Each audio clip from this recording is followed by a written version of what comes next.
Hello student, अस्सलाम वालेकुम। मैं हूं आपका मैथ टीचर मोहम्मद आमिर मंगी। आज हम सेकंड क्लास अपना चलाएंगे। उसमें हमने पहले क्लास में पढ़ा था इंट्रोडक्शन टू क्वाड्रेटिक इक्वेशन।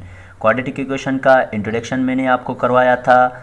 अब हम सेकंड क्लास में पढ़ेंगे क्वाड्रेटिक इक्वेशन का जो सेकंड 3 मेथड है सॉल्व करने के। पहला मेथड हमने पढ़ा था फैक्टराइजेशन मेथड। फैक्टराइजेशन मेथड में मैंने आपको पहला प्रॉब्लम करवाया था। आज हम पढ़ेंगे कंप्लीटिंग स्क्वायर मेथड में क्वाड्रेटिक इक्वेशन को सॉल्व कैसे किया जा सकता है। तो चलो हम चलते हैं आज अपने सेकंड क्लास की तरफ। Solve to quadratic equation by completing square method. Solve the equation, ये हमारी इक्वेशन है x square minus 3x minus 4 equal to 0 by completing square method. यानी कंप्लीट स्क्वायर के ज़रिए हम इसको सॉल्व करेंगे। सॉल्यूशन लिखेंगे यहाँ x square minus 3x minus 4 equal to 0। सबसे पहले आप रूल याद करना कि कंप्लीट स्क्वायर में जो भी यहाँ कांस्टेंट होगा वो हम शिफ्ट करेंगे इक्वल की दूसरी साइड।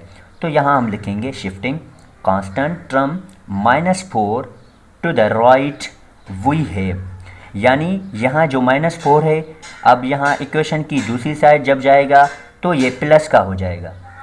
ठीक है, अब हमारा पहला रूल आपने समझ लिया। एक्स स्क्वायर माइनस 3x, यहाँ प्लस माइनस का 4 था, यहाँ प्लस का 4 हो गया।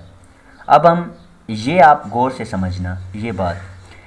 आप लिखेंगे यहाँ adding the square of 1/2 into coefficient of x, that is 1/2 into x का जो भी कोएफिशिएंट है जो भी हो वो हम यहाँ रखेंगे। यहाँ 3 है x का कोएफिशिएंट, तो -3 आप यहाँ रखेंगे और उस पर स्क्वायर देंगे। आपने ये समझा, एडिंग द स्क्वायर ऑफ 1/2, 1/2 के साथ x का जो भी कोएफिशिएंट है वो मल्टीप्लाई देकर उसको स्क्वायर दोगे। तो 1 को आप जब मल्टीप्लाई करोगे 3 के साथ, 1 इंटू 3 तो 3 हो जाएगा। यहाँ प्लस है, यहाँ minus, plus into minus minus हो जाएगा। और यहाँ 2 है और 3 का जो डिनोमिनेटर है वो कुछ भी नहीं है, इसलिए यहाँ जहाँ कुछ भी नहीं होता वहाँ 1 होता है। 2 को 1 के साथ मल्टीप्लाई करोगे तो 2 हो जाएगा। यानी यहाँ होगा -3/2 होल स्क्वायर। इसको आप नहीं छुड़ाओगे। अब आप आगे करोगे on both side of equation. Equation की दोनों साइड आपको -3/2 होल स्क्वायर ये आपको रखना होगा। अब आप अपनी इक्वेशन की तरफ जाएंगे। एक्स स्क्वायर, ये सेम है एक्स स्क्वायर, -3x आप यहाँ रखोगे और प्लस। अब आप यहाँ स्टॉप थोड़ा करोगे। मैंने आपको समझाया कि -3/2 आपको इक्वेशन की दोनों साइड रखना है। -3/2 आप यहाँ भी रखोगे और उस पर होल स्क्वायर दोगे इक्वल। यहाँ 4 है, 4 सेम ही रखकर उसके साथ आप रखोगे -3/2 होल स्क्वायर। ये रूल है कंप्लीट स्क्वायर में, तो दोनों साइड रखना है। आपने फार्मूला सुना होगा, यहाँ माइनस है इसलिए मैं माइनस का स्क्वायरिंग बोथ साइड वाला फार्मूला रखूँगा। a minus B whole square a square minus 2ab plus B square. अब ये जो हमारा टर्म है ये हमारा इस तरह कुछ लिखा हुआ है। अब आपको आप इस फॉर्म में लिखेंगे a minus B whole square form में। सबसे पहले आप लिखोगे x यहाँ रखोगे और यहाँ माइनस है इसलिए यहाँ माइनस आ जाएगी। इसकी माइनस नहीं है, ये इसकी माइनस है, यहाँ इसकी माइनस आप रख रहे हैं जैसे इसमें है। और -3/2 आप यहाँ रख रहे हैं और उस पर होल स्क्वायर दे रहे हैं। ठीक है, इक्वल टू उसके बाद 4 और -3/2 आप ये सेम ही रखोगे। आगे आप लिखोगे x -3/2 whole square equal plus आप 4 यहाँ रखोगे और प्लस आपको पता है आप इसका स्क्वायर छुड़ाओ, 3 का स्क्वायर क्या होगा 9 और माइनस जो है जैसे आप 3 को 2 दफ़ा मल्टीप्लाई देकर 9 बना दिया, इस तरह माइनस को भी 2 टाइम मल्टीप्लाई करोगे, माइनस इंटू माइनस प्लस हो जाएगा। अब हम 9/4 आप यहाँ रखोगे। आगे का आप लिखोगे x -3/2 होल स्क्वायर। अब आप यहाँ एलसीएम निकालोगे। 4/1 की एलसीएम क्या होगी, 4/1 प्लस 9/4 रखोगे। आप इसकी एलसीएम निकालोगे। 4 की एलसीएम यहाँ 1 है, यहाँ 1 की 4 को कितनी टाइम टेबल लगेगी, 4 टाइम लगेगी।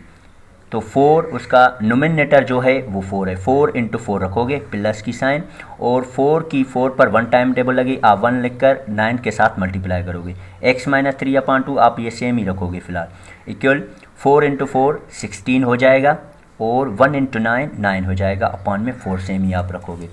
आगे आप करोगे x माइनस 3/2 होल स्क्वायर और 16 प्लस 9 ये हमारा 25 हो जाएगा, 25/4 आप रखोगे। अब आगे क्या करोगे, taking square root of both sides of the above equation, वही है, यानी कि स्क्वायर की दोनों साइड आप स्क्वायर रूट रखोगे, उसकी सिंबल रखोगे दोनों साइड।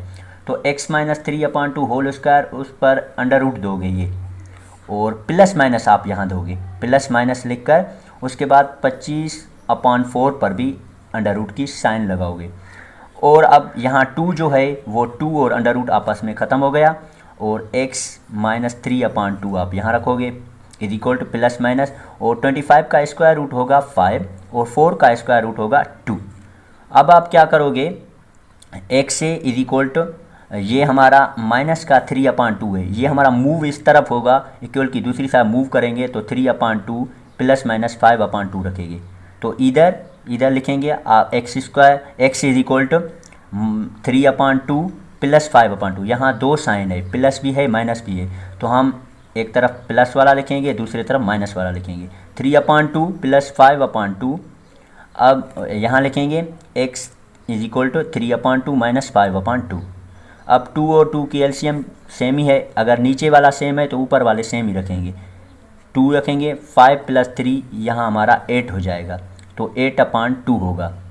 तो 2 की टेबल 8 पर कितनी टाइम लगेगी, 4, 2 1 द 2, 2 4 द 8, तो हेयर x के वैल्यू 4 निकला यहाँ। अब यहाँ देखते हैं x is equal to 3 minus 5, अब यहाँ भी सेम है, x is equal to 3/2 minus 5/2। अब यहाँ भी दोनों एक सेम ही है, तो अगर नीचे वाले सेम है तो ऊपर वाले भी सेम ही रखेंगे, तो माइनस 3/5 माइनस 5 रखेंगे यहाँ। 5 माइनस के 5 में से अगर 3 गए तो कितने बचे, माइनस के 2 बचेंगे। तो आप यहाँ रखोगे माइनस के 2, अब नीचे है 2, 2 1 द 2, 2 1 द 2, यानी माइनस है, इसलिए यहाँ माइनस का जवाब आ जाएगा। आपको पता है क्वाड्रेटिक इक्वेशन में जितनी उसकी डिग्री होगी उतने जवाब होगी। अब सॉल्यूशन सेट होगा, x का एक वैल्यू होगा 4 और दूसरा होगा -1। Thank you.